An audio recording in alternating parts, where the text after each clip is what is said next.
નમસ્કાર, જય શ્રી કૃષ્ણ, હર હર મહાદેવ. મિત્રો, જો તમે પણ ઈચ્છો છો કે તમારા જીવનમાં ધન સંબંધિત ક્યારેય સમસ્યાઓ ન આવે અને તમારું ઘર હંમેશા સુખ, શાંતિ અને સમૃદ્ધિથી સંપન્ન રહે, તો મિત્રો તમારે આ ઉપાય જરૂર કરવા જોઈએ.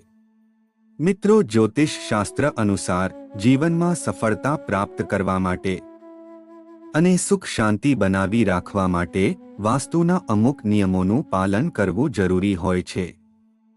વાસ્તુદોષ લાગવાથી વ્યક્તિના જીવનમાં વિકટ પરિસ્થિતિ પેદા થઈ જાય છે અને વ્યક્તિ ચાહવા છતાં પણ આ મુશ્કેલીઓમાંથી બહાર નીકળી શકતો નથી.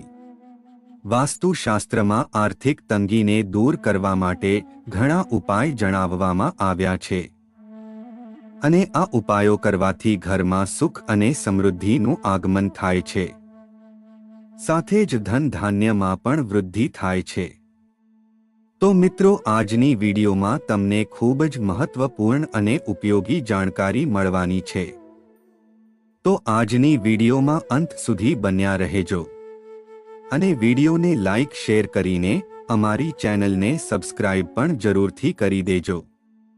અને જો તમે પણ ઈચ્છો છો કે માતા લક્ષ્મીના આશીર્વાદ સદાય તમારા પર બન્યા રહે, તો કોમેન્ટ બોક્સમાં સાચી શ્રદ્ધાથી જય માં લક્ષ્મી જરૂર લખી દેજો. મિત્રો, જે ઘરોમાં હંમેશા નાળિયેર રાખવામાં આવે છે તે ઘરમાં ક્યારેય ધનની કમી નથી આવતી. અને એક શ્રીફળ તમારા ઘરમાં રાખવાથી તમારા ઘરમાં અન્ન ધનના ભંડાર ભર્યા રહે છે. તમે ઘણા લોકોને ઘરમાં ચાંદી, પિત્તળ અથવા કાંસાનો કાચબો રાખતા જોયા હશે, કારણ કે કાચબાને ભગવાન વિષ્ણુનો અવતાર માનવામાં આવે છે. એવું કહેવામાં આવે છે કે કાચબો રાખવાથી ધનથી જોડાયેલી સમસ્યાઓ દૂર થઈ જાય છે. આર્થિક સમૃદ્ધિ બનાવી રાખવા માટે કાચબાને હંમેશા ઉત્તર દિશામાં રાખવો જોઈએ. વાસ્તુશાસ્ત્ર અનુસાર ઘરમાં પિરામિડ રાખવાથી આર્થિક સંપન્નતા વધે છે. એવું કહેવાય છે કે જે ઘરમાં પિરામિડો રાખવામાં આવે છે તે ઘરના સદસ્યોની આવકમાં તેજીથી વૃદ્ધિ થવા લાગે છે. સાથે જ સકારાત્મક ઉર્જામાં પણ વિકાસ થાય છે. પિરામિડને હંમેશા એવી જગ્યા પર રાખવું જોઈએ જે જગ્યાએ ઘરના લોકો સૌથી વધારે સમય પસાર કરતા હોય. મિત્રો, શાસ્ત્રોમાં ગોમતી ચક્રને ખૂબ જ શુભ માનવામાં આવે છે. ગોમતી ચક્ર ગોમતી નદીમાં ચક્રની આકૃતિવાળો એક પથ્થર હોય છે અને આ ચક્ર ઘરમાં રાખવાથી નકારાત્મક ઉર્જા તમારા ઘરથી કોશો દૂર રહે છે અને તમારા ઘરની સુખ, શાંતિ અને આર્થિક સંપન્નતાને કોઈની ખરાબ નજર લાગતી નથી. એવું કહેવાય છે કે 11 ગોમતી ચક્ર પીળા કપડામાં બાંધીને તિજોરીમાં રાખવાથી માતા લક્ષ્મીની વિશેષ કૃપા પ્રાપ્ત થાય છે. જો તમારા ઘરમાં સતત પૈસાની તંગી રહેતી હોય તો તમારા ઘરના મંદિરમાં કમલગટ્ટાની માળા લાવીને રાખવી જોઈએ. એવું કહેવાય છે કે કમલગટ્ટાની માળાથી ધન પ્રાપ્તિના માર્ગ ખુલી જાય છે.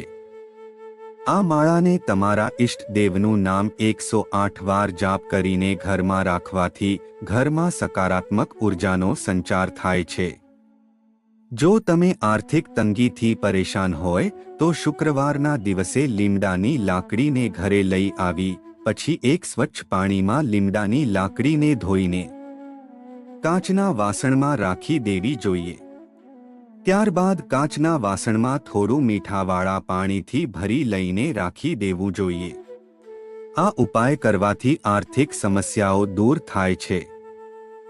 ધનની દેવી માતા લક્ષ્મીને લાલ રંગ ખૂબ જ પ્રિય હોય છે, તેથી શુક્રવારના દિવસે માતા લક્ષ્મીને લાલ ગુલાબનો હાર અર્પિત કરવો જોઈએ. સાથે જ વિધિપૂર્વક માં લક્ષ્મીની પૂજા ઉપાસના કરવી જોઈએ. ઘરની મહિલાઓએ માતા લક્ષ્મીને પ્રસન્ન કરવા માટે કમળના ફૂલ અને સફેદ મીઠાઈ અવશ્ય અર્પિત કરવી જોઈએ. જો તમે જીવનમાં અપાર ધન સંપત્તિ પ્રાપ્ત કરવા માંગો છો તો દર શનિવારના દિવસે પીપળાના વૃક્ષમાં જળ અર્પિત કરવું જોઈએ અને ત્યારબાદ પીપળાના વૃક્ષની 3 વાર પરિક્રમા કરવી જોઈએ. આ ઉપાય કરવાથી ધન સંબંધિત પરેશાની દૂર થઈ જાય છે. જો તમે તમારા ધંધો વ્યાપારમાં તરક્કી કરવા માંગો છો તો ગુરુવાર, શુક્રવાર અને શનિવારના દિવસેમાં લક્ષ્મીને લાલ ગુલાબ અર્પિત કરવા જોઈએ. આમ કરવાથી માતા લક્ષ્મી પ્રસન્ન થાય છે.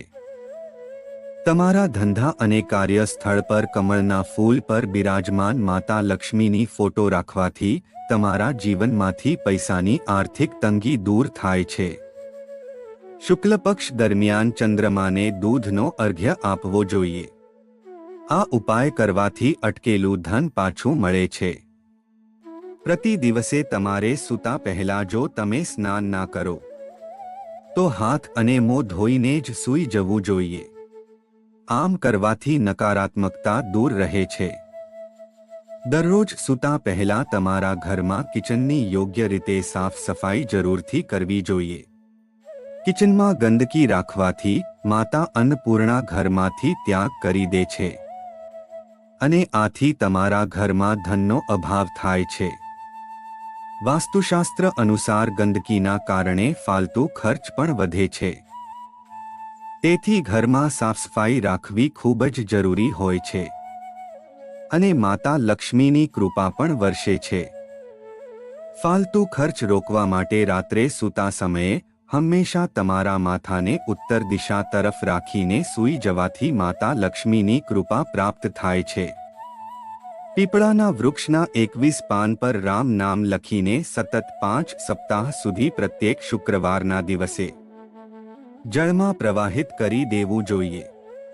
આમ કરવાથી ધન પ્રાપ્તિના નવા નવા માર્ગ મળતા રહેશે. દરરોજ સવાર સાંજ ઘીનો દીપક પ્રગટાવીને મહાલક્ષ્મી સૂક્તનો પાઠ કરવાથી માતા લક્ષ્મીની કૃપા પ્રાપ્ત થાય છે. જો તમે આર્થિક તંગીથી પસાર થઈ રહ્યા હોય અને અચાનક ધન લાભની આશા રાખો છો તો સફેદ રંગની ધ્વજા પીપળાના વૃક્ષ પર લગાવવી જોઈએ. દરરોજ શ્રી સૂક્તનો પાઠ કરવાથી ઘરમાં માતા લક્ષ્મીનો વાસ થાય છે. લક્ષ્મી સૂક્તનો પાઠ કરવાથી માં લક્ષ્મીનો ઘરમાં હંમેશા વાસ રહે છે અને ઘરમાં ક્યારેય દરિદ્રતા આવતી નથી. તમારા ઘરની તિજોરીમાં લાલ રેશમી કપડામાં હળદરની 3 ગાંઠો અને થોડી મિશ્રી બાંધીને રાખવાથી ઘરમાં પૈસાનું આગમન તેજીથી થવા લાગે છે. તમારા ધન રાખવાના સ્થાન પર અથવા તો તિજોરીમાં હંમેશા લાલ રંગનું વસ્ત્ર અવશ્ય રાખવું જોઈએ. કોઈ પણ શુભ મુહૂર્તમાં સવારે જલ્દી ઉઠીને લાલ રંગના રેશમી કપડામાં 21 ચોખાના દાણા બાંધી લેવા અને માતા લક્ષ્મીની પૂજા કરવી. ત્યારબાદ તે કપડામાં બાંધેલા ચોખાને પણ પૂજા કરતા સમયે ત્યાં રાખવા જોઈએ અને પૂજા કર્યા બાદ માતા લક્ષ્મી પાસે તમારી મનોકામના માંગીને તે ચોખાની પોટલીને તમારું પર્સ અથવા તો તિજોરીમાં રાખી દેવાથી આર્થિક સમસ્યાઓ દૂર થાય છે.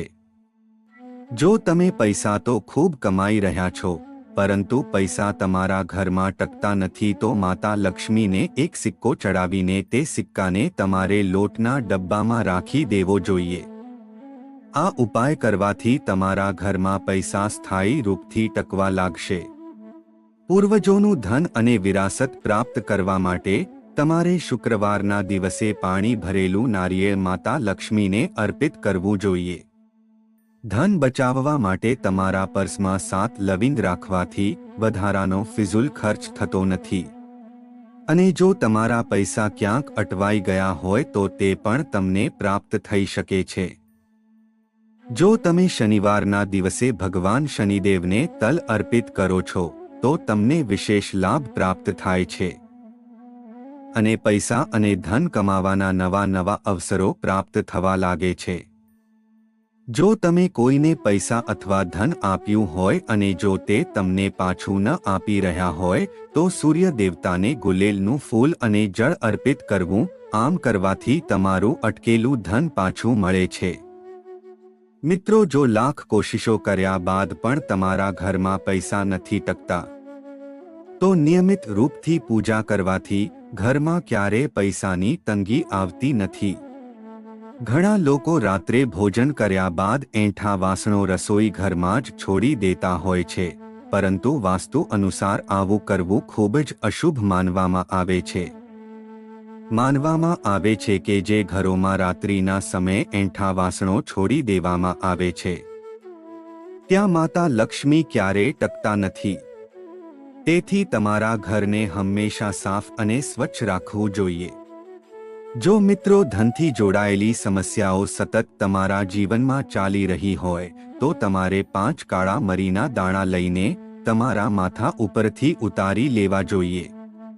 પછી આ દાણામાંથી 4 દાણાને 4 દિશાઓમાં ફેંકી દેવા જોઈએ અને 5મા દાણાને આકાશની તરફ ફેંકી દેવો જોઈએ. એવું માનવામાં આવે છે કે આ ઉપાય કરવાથી ધનથી જોડાયેલી મોટામાં મોટી સમસ્યા પણ દૂર થઈ શકે છે. મિત્રો, દરેક વ્યક્તિનું સપનું હોય છે કે તે ખૂબ જ ધન કમાઈ અને ધનવાન બને અને પોતાના બધા સપના પૂરા કરે. જો મિત્રો તમે પણ તમારા સપના પૂરા કરવા માંગતા હોય તો તમારે કનકધારા સ્ત્રોતનો પાઠ કરવો જોઈએ. આ સ્ત્રોતનો પાઠ કરવાથી તમને અનેક ઘણા ધન લાભ પ્રાપ્ત થઈ શકે છે. તમે કનકધારા સ્ત્રોતનો પાઠ પ્રતિ દિવસ કરી શકો છો, પરંતુ જો તમે રોજ આ પાઠ કરવા સમર્થ ના હોય તો તમારે શુક્રવારના દિવસે કનકધારા પાઠ અવશ્ય કરવો જોઈએ. જો તમે શ્રદ્ધાપૂર્વક આ પાઠ કરો છો તો તમારા જીવનમાં પ્રગતિ આવે છે અને ધનથી જોડાયેલી તમામ સમસ્યાઓ દૂર થઈ જાય છે. જો તમને માતાપિતા અથવા તો ઘરના કોઈ વડીલ પાસેથી પૈસા મળે તો તેનો ખર્ચ ના કરવો જોઈએ, પરંતુ આ પૈસાને આશીર્વાદ સ્વરૂપ માનીને તમારા પર્સમાં રાખી દેવા જોઈએ અને આ પૈસા પર કેસર અથવા હળદરનું તિલક લગાવીને તિજોરીમાં પણ રાખી શકો છો. આવું કરવાથી તમારા ઘરમાં હંમેશા બરકત બની રહે છે. નવા વર્ષના પહેલા દિવસે ભગવાન ગણેશના મંદિરમાં જઈને ભગવાન ગણેશજીને લાડુનો ભોગ લગાવવો જોઈએ. ત્યારબાદ આ પ્રસાદને ગરીબોમાં વહેંચી દેવો જોઈએ. આ ઉપાય કરવાથી ઘરમાં તમારા ધન સંબંધિત અને કારોબારમાં પણ બરકત આવે છે. તો મિત્રો, આશા છે કે આજની આ વિડિયો તમને જરૂરથી પસંદ આવી હશે. આજની વિડિયો સારી લાગી હોય તો વિડિયોને એક લાઇક કરી શેર પણ જરૂરથી કરી દેજો. અને જો તમે અમારી ચેનલ પર પહેલીવાર આવ્યા હોય તો ચેનલને સબસ્ક્રાઇબ પણ જરૂરથી કરી દેજો. જય શ્રી કૃષ્ણ. હર હર મહાદેવ. જય માં લક્ષ્મી.